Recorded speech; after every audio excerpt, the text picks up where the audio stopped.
रंगभवन येथील कब्रस्तानात राहणाऱ्या इस्माने जवळच असलेल्या दुकानदारांनी दारू पिण्यास आणि जेवणासाठी पैसे दिले नाही याचा राग मनात धरून आगपेटीच्या सहाय्याने दुकानांना आगी लावून 10 लाखांचे नुकसान केले। या प्रकरणी एकावर सदर बाजार पोलीस ठाण्यात गुन्हा दाखल झाला। फिर्यादी लक्ष्मण आत्याप्पा तळभंडारे राहणार मिलिंदनगर सोलापूर यांचे रंगभवन येथे फर्निचरचे दुकान आहे।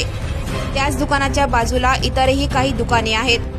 आरोपी उमर फारुक जमादार वय 35 हा रंगभवन जवळ असलेल्या दावत उल मशिदीमध्ये राहतो।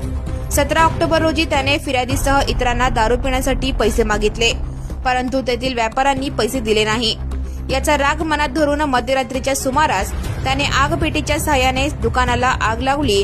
यात 3 दुकाने जळून 10 लाखांचे नुकसान झाले। उमर जमादार याच्यावर गुन्हा दाखल झाला आहे। तपास सहाय्यक पोलीस निरीक्षक अहिवळे हे करत आहेत।